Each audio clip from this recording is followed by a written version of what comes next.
So today we will discuss about law of tort. Before that, I would like to introduce my group member. Me as first presenter, Nur Hazwani Gani. Second presenter, Nur Azah Ayu Maksum. And third presenter, Shamira Muhammad Isa. First, what did you know about the law of tort? Okay, it is a severe wrong committed by one individual against another, and it is a form of corrective justice, and its principal function is to compensate victims for injuries inflicted by tortfeasors by virtue of their conduct. It have the breach of duty owed to the injured party, which breach of duty has in fact caused the injury. Okay, for objective of tort, there are four. First is compensation, protection of interest, deterrence, and punishment of wrongful conduct. First, what is compensation? The purpose is to provide a channel for compensating victims of injury and loss, whereby issues of liability can be decided and compensation assessed and awarded. Next is the protection of interest. It is to protect a person's interest in land and other property in his or her reputation and in his or her bodily integrity. For example, the tort of nuisance protects a person's use of enjoyment of land, and the tort of defamation protects his or her reputation, and the tort of negligence protects the breaches of more general duties owed to the person. And then the deterrence, law of tort have the deterrent effect, encouraging people to take fewer risks and to conduct their activities more carefully, mindful of their possible effect on the other people and their property. And lastly, the objective of tort is punishment of wrongful conduct, which is in law of tort. There is a certain symbolic moral value in requiring the wrongdoer to pay the victim.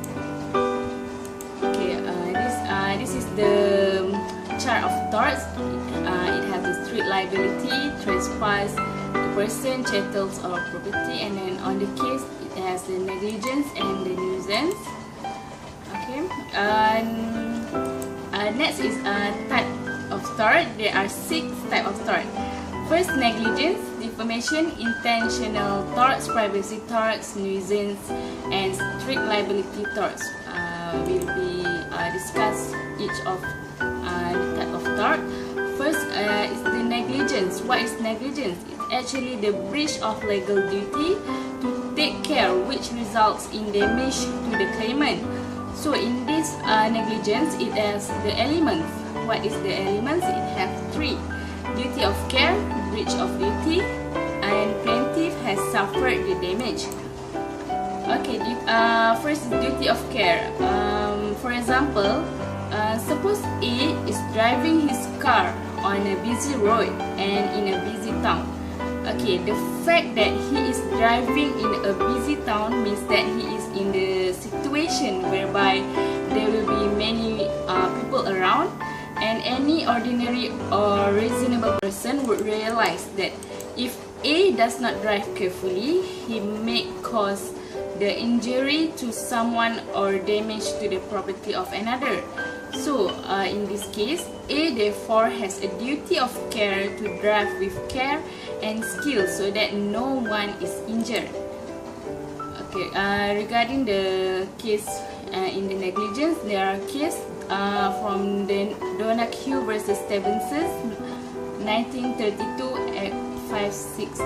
Okay, the defendant, a ginger beer manufacturer, had sold ginger beer to retailer. A bought a bottle and entertained her friend, the plaintiff, who drank the ginger beer. When A refilled the glass, along with the ginger beer came the decomposed remains of a snail. So the plaintiff shocked and was severely ill as a consequence.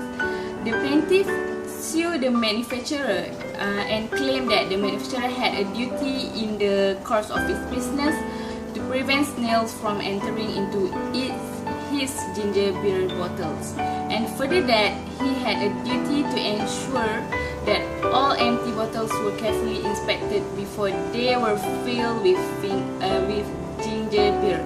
So what is the issue? Whether the defendant owed such a duty to the plaintiff. So this is the significance of the decision of Donoghue versus Thompson case.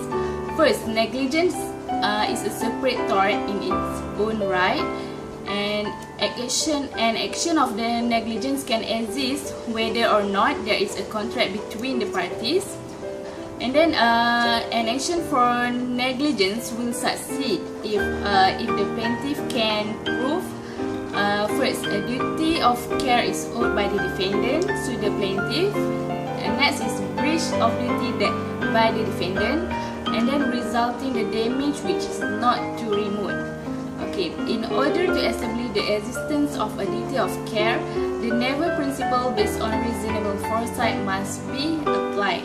And lastly, the manufacturer of drinks owes a duty of care of the consumer not to cause the injury by negligently allowing the snails from contaminate the product. Okay, next element is the breach of duty. Okay, once it established that the defendant owes the plaintiff a duty of care, the next step is to consider whether the defendant has a breach on that duty. Okay, put simply, breach occurs when the defendant does something that is perceived to be below the minimum standard of care required of him, which is measured through the standard of a reasonable man. So the reasonable man test, a breach of duty is determined through the reasonable man test. Okay, for example, would a reasonable man have acted as the defendant has done if the reasonable man was faced with the same situation as the defendant? Okay, and the third one element is damage. Okay, the plaintiff needs to prove is that damage was caused by the defendant's breach of duty.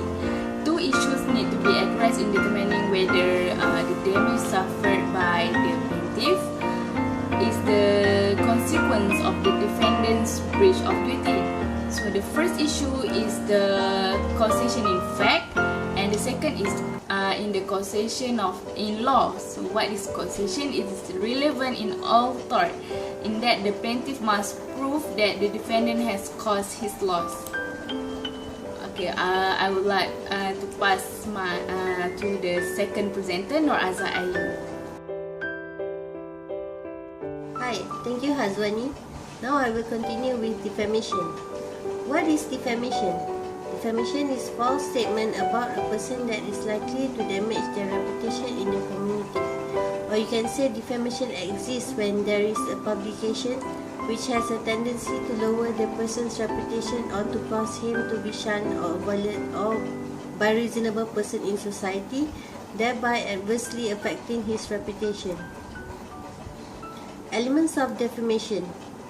Number 1, the words are defamatory.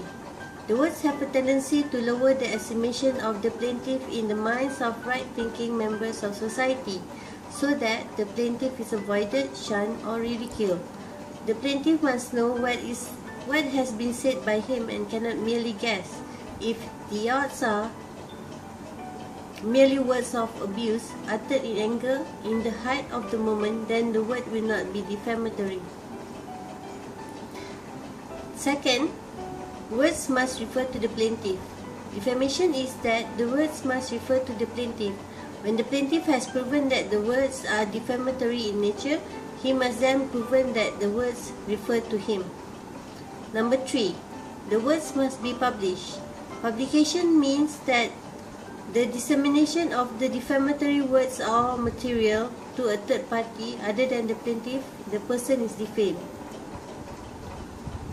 Types of defamation. There are two types of defamation, which is number 1, I'll explain you slander. Slander is the defamation in a temporary or transient form. Publication is usually made through spoken words or gestures. A slander is not actionable per se. The plaintiff therefore needs to prove actual or special damage in order to succeed in his action.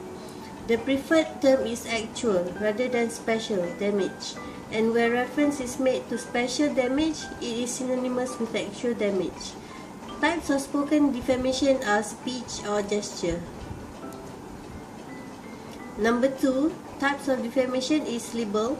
Defamation in a permanent form and is usually visible to the eye, such as items in writing which includes email, pictures, statues, or effigies. Section 3 of the Act provides that the broadcasting of words by means of radio communication shall be treated as publication in a permanent form and therefore constitute a libel. Libel is actionable per se, which means that the plaintiff need not prove any damage. This is because the law presumes that when a person's reputation is assailed, some damage must result. A bank commits the tort of defamation if it wrongfully prints the words "account closed" on a check that is in fact bound to honor. Written or printed defamation are film, books, or letters. This is a case of Luke Kai Lam vs. Sim Island, which is an example of slander to women.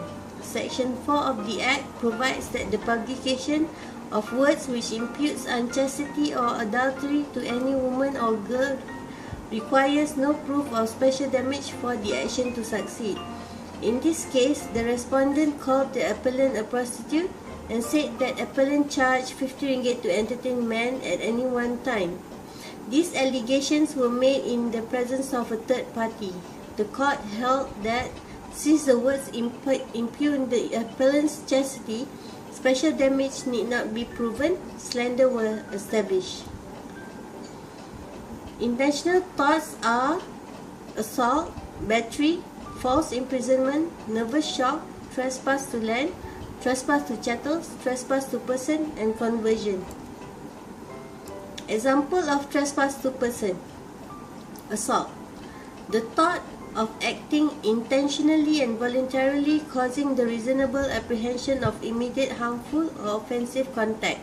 Assault also defined as an intentional and direct act of the defendant which caused the plaintiff reasonable apprehension of the immediate infliction of a force unto his person.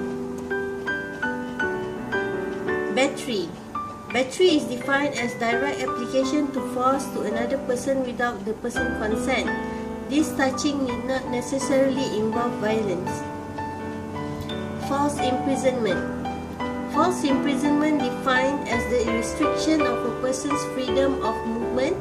The person so restrained is imprisoned so long as he cannot move to another place in accordance with his precious time. Nervous shock.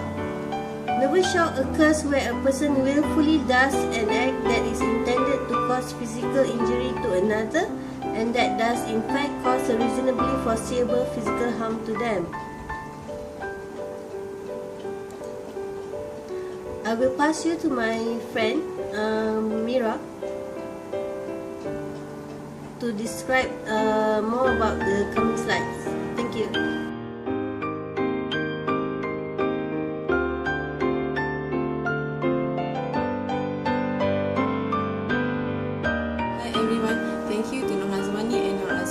I will continue with the trespass to land.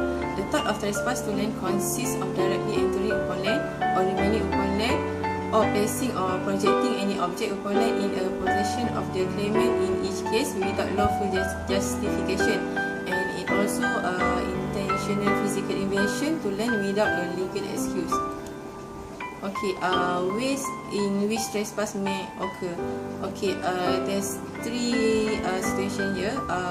The first one is entering upon land. The second one is trespass to the airspace. The third one is trespass to the ground beneath the surface. Okay, I will start with the entering upon land. Okay, it's a situation like walking on land without permission or refusing to leave when permission has been withdrawn, or throwing object onto land. All example of trespass land. Okay, the second one is trespass to the airspace. Okay, it's a situation where trespass trespass to the airspace can be committed.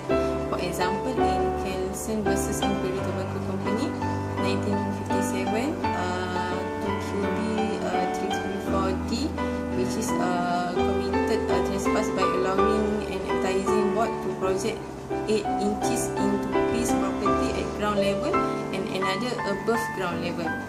Okay, the third situation is trespass to the ground beneath the surface.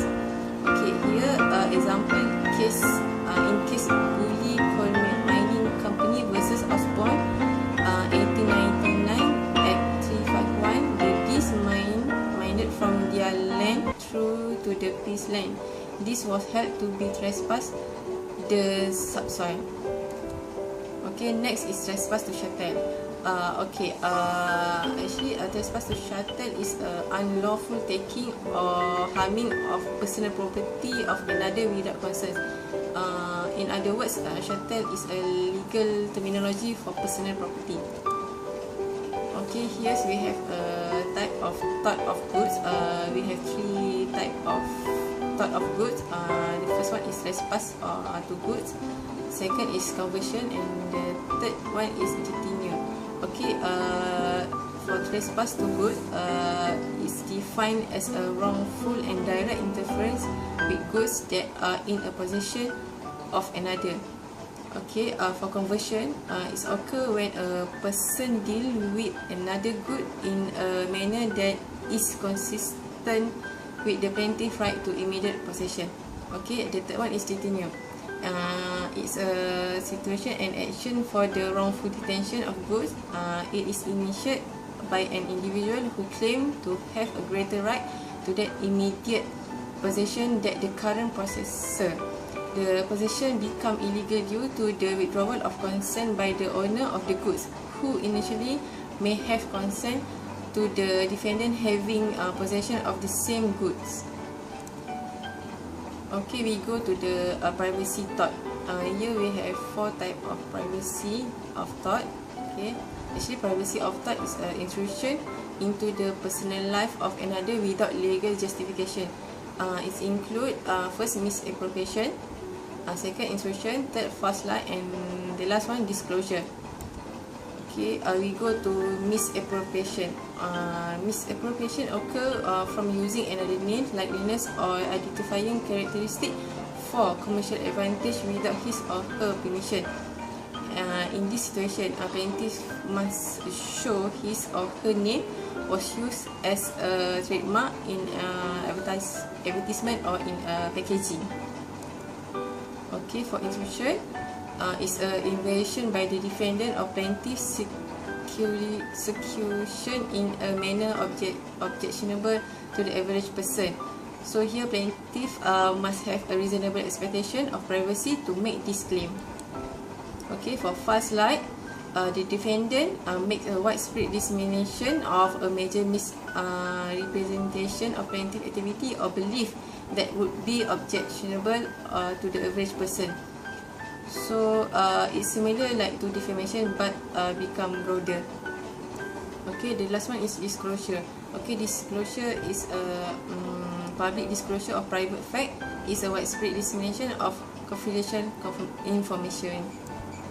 Okay, for nuisance, a person in possession of real property, either land or owner or tenant, are entitled to the quiet enjoyment of their land. So, if the neighbour interfere with that quiet enjoyment, either by creating smell, sounds, pollution, or any other hazard that extend past in the boundaries of the property, the affected party may make a claim in nuisance. Okay, here we have a category of nuisance.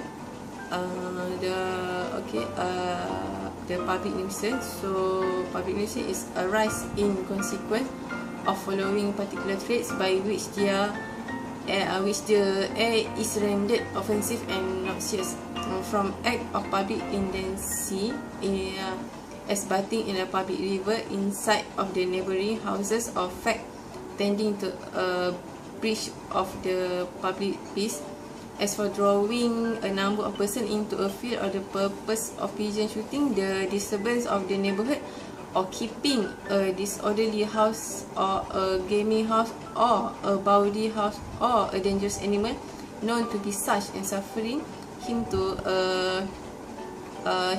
go at large. So as a large bulldog accustomed to bite people or exposing a person having a contagious disease as the smallpox in a public and the like. Okay, for the private nuisance, is a continuous, unlawful and indirect interference with the use of enjoyment of land or of some right over or in connection with it. So in action for private nuisance, the plaintiff must prove interference with the enjoyment of his land. Therefore, a plaintiff must have an interest in land to be able to sue in private nuisance, unlike a claim based on public nuisance which does not require the plaintiff to have any interest over land. Okay, the last one is strict liability. Okay, we have three types of liability. The first one is liability which is imposed on the defendant without any proof of fault on his part. Okay, the second one is vicarious liability. It's a situation that possible of law for a person to be held responsible for the act or omission of another, even though they may not have been personally at fault. Okay, the last one is occupied liability. The liability of an occupier of premises for any damage suffered by visitor to the premises. Okay, that's all for our group presentation. Thank you for watching this video and bye bye. Have a nice day.